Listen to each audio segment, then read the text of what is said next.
Selamat pagi, Assalamualaikum warahmatullahi wabarakatuh. Salam Om Swastiastu, Namo Buddhaya, salam kebajikan.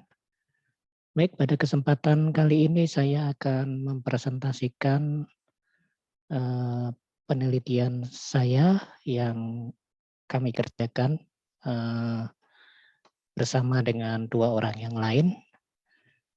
Judulnya adalah optimasi cross carmelus sodium dan pati jagung pregelatinasi dalam sediaan orally disintegrating tablet cetirizine dihidroklorida. Ini eh, ditulis oleh 3 orang, Eka Dedi Irawan, saya sendiri, Lucia Oktora, Rumah Kumalasari, dan Nita. Kami dari Fakultas Farmasi Universitas Jember, bagian farmasetika.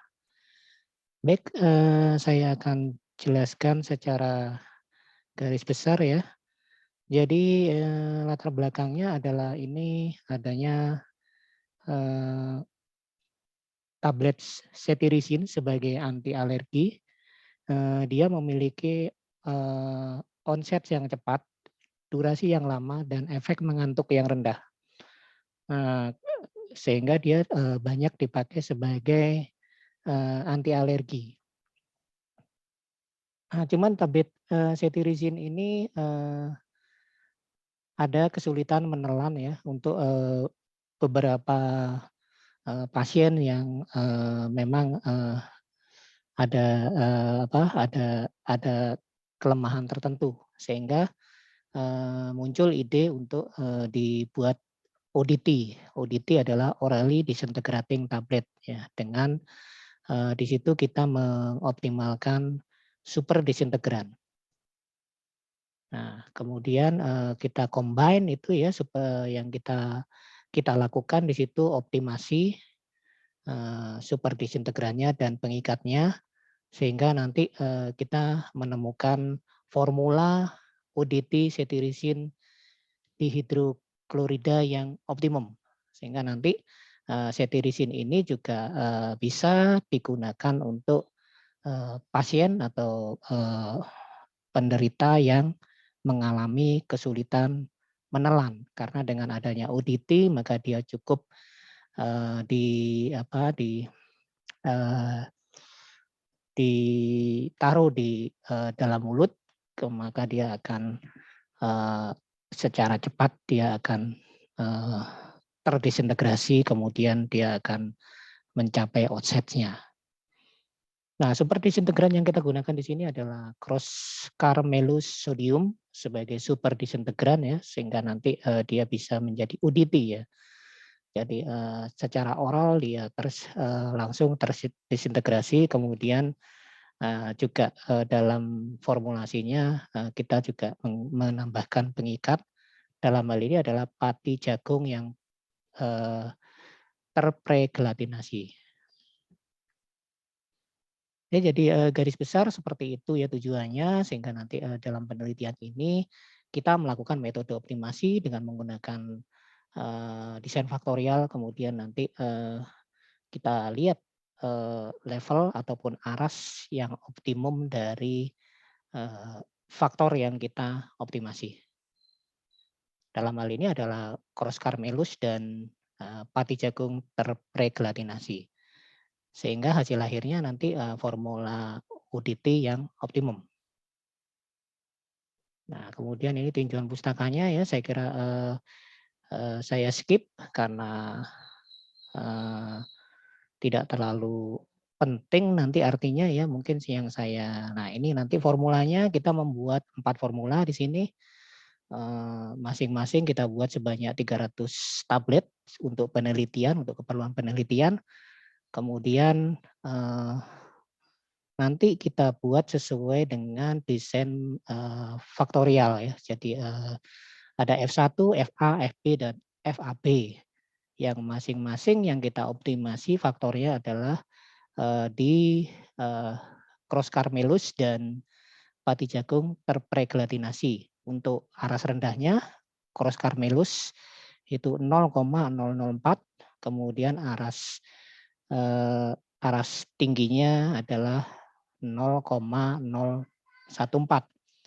Kemudian untuk pati jagungnya aras rendahnya adalah 0,01 dan aras tingginya adalah 0,04. Kemudian bahan-bahan yang lain, bahan aktifnya kita sudah tetapkan sesuai dengan dosis cetirizine-nya 0,01 ya. Kemudian nanti kita tambahkan lubrikan, MD stearat dan talc. Kemudian tambahkan bahan pengisi, di sini adalah sukralosa, manitol, dan Avicel pH 102 yang semuanya ini sebagai variabel kendali yang jumlahnya sama di masing-masing formula. Penelitian dilakukan di Laboratorium Teknologi Sediaan Solida di bagian Farmaseutika Fakultas Farmasi Universitas Jember dari bulan November 2020 sampai dengan April 2021. Adapun proses penelitiannya secara garis besar seperti ini ya, kita membuat pati jagung terprel-gelatinasi, kemudian nanti kita evaluasi laju alirnya, sudut diam dan kelembabannya. Kemudian kita campurkan serbuk. Evaluasinya kita lakukan laju alir, sudut diam, indeks kompresibilitas, rasio Hausner rasio, dan kelembaban. Lalu kita lakukan pencetakan tablet, kemudian hasilnya adalah ODT, orally disintegrating tablet, cetirizine dihidroklorida. Kemudian lalu kita lakukan evaluasi tablet meliputi kekerasan, kerapuhan, waktu pembasahan, waktu hancur, dan disolusi. Kemudian nanti kita lakukan optimasi dengan menggunakan software design expert. Kemudian respon yang kita lihat dari desain faktorialnya adalah laju, alir, kekerasan, kerapuhan, waktu pembasahan, dan waktu hancur.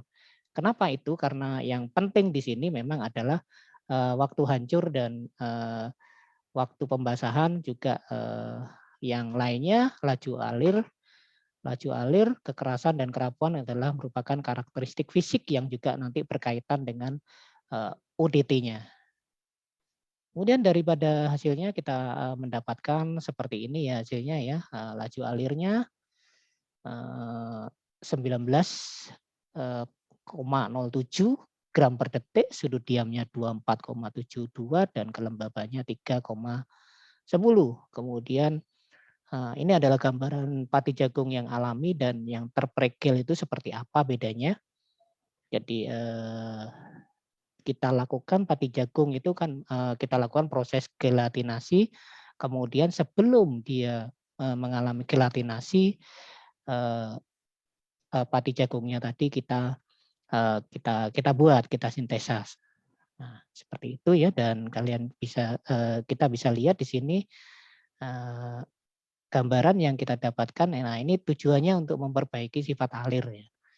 Jadi pati jagung yang kelemahannya di sifat alir tadi bisa terlihat di penampakan di SEM, itu bisa kelihatan bahwa strukturnya mendekati spherics dengan dia di pregel.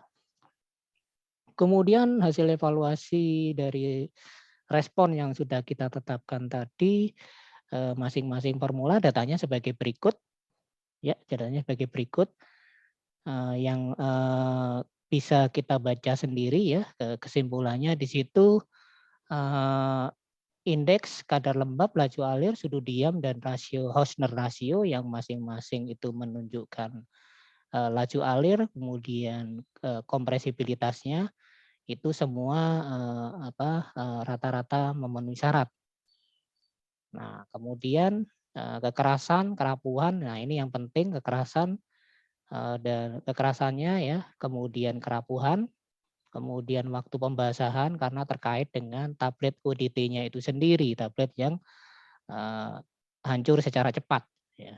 Nah itu untuk dia bisa hancur secara cepat maka dia harus waktu pembasahannya adalah sesingkat mungkin, kemudian dia juga waktu hancurnya secepat mungkin juga, sehingga ketika waktu hancurnya cepat maka proses yang selanjutnya disolusi itu akan berlangsung secara cepat juga, sehingga ketika digunakan untuk pengobatan alergi maka dia akan menghasilkan khasiat yang lebih baik karena dia bisa bereaksi dengan cepat.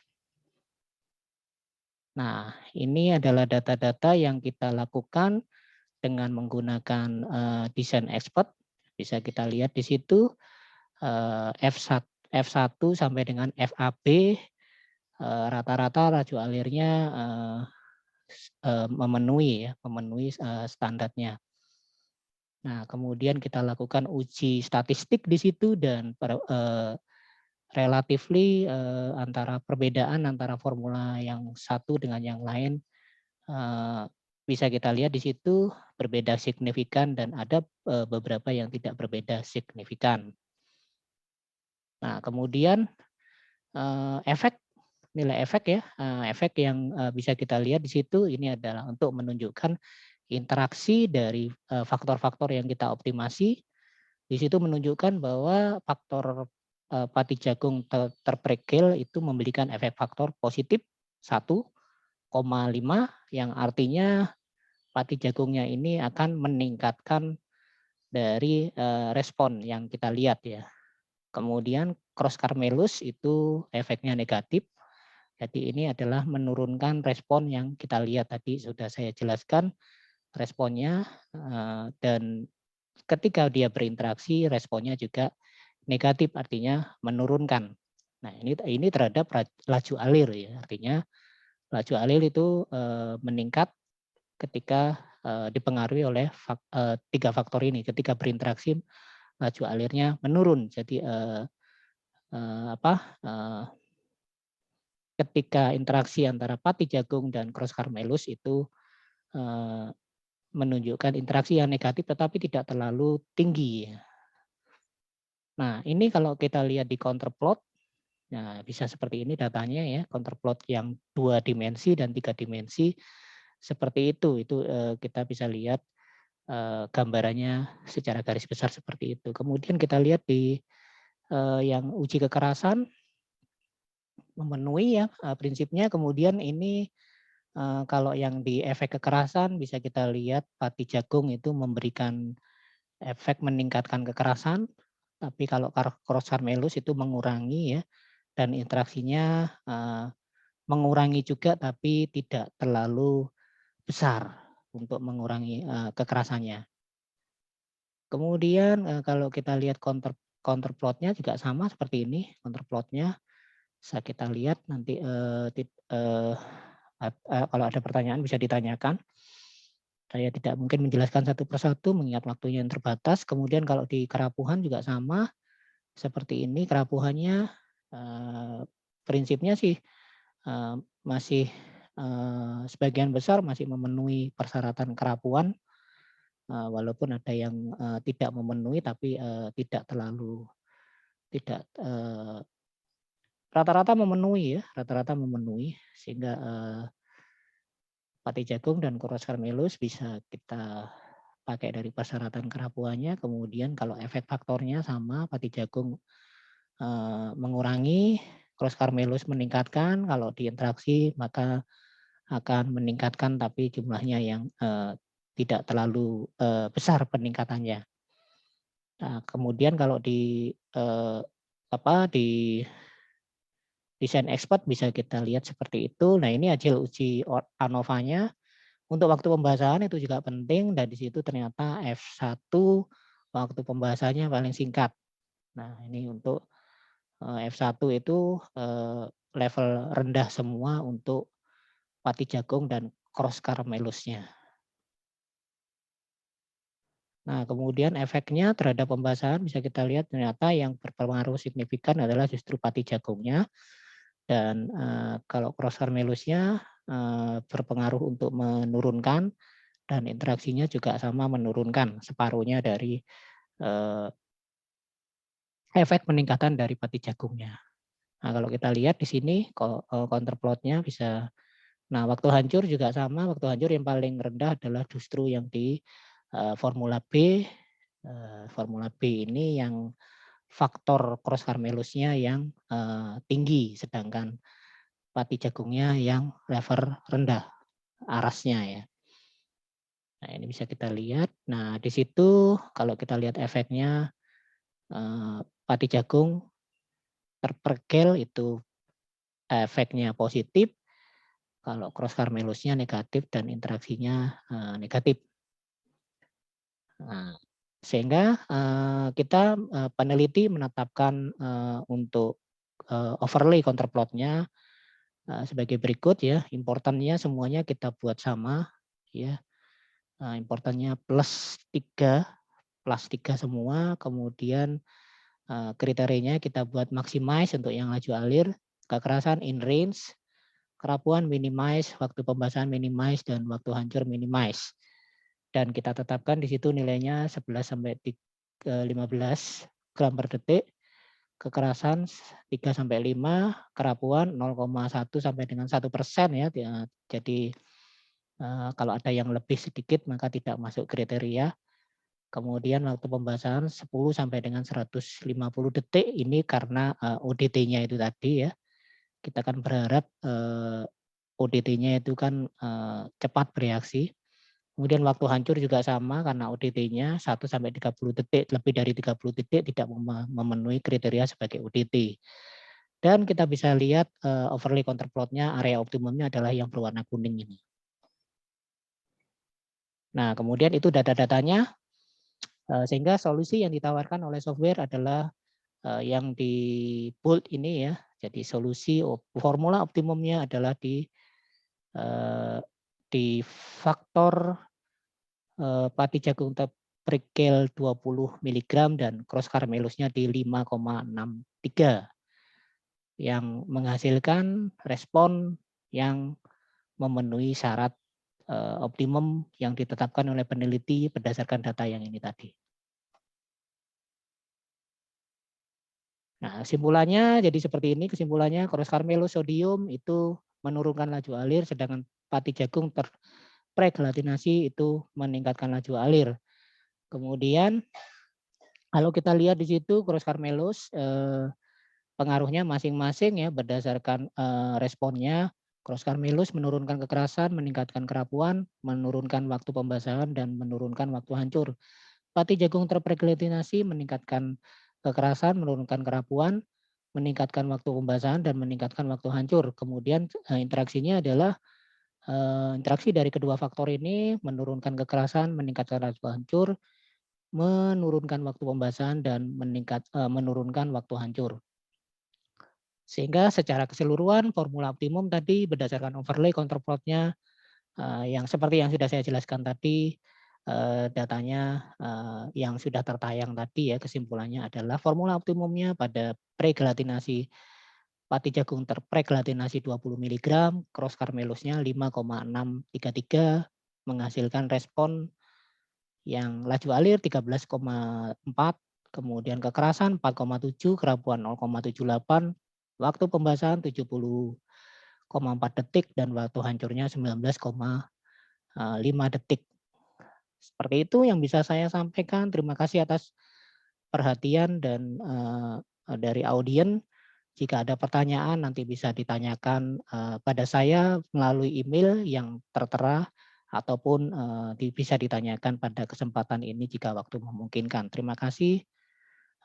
Wassalamualaikum warahmatullahi wabarakatuh. Selamat siang. Salam Om Santi Santi Om, Namo Buddhaya, salam kebajikan. Terima kasih.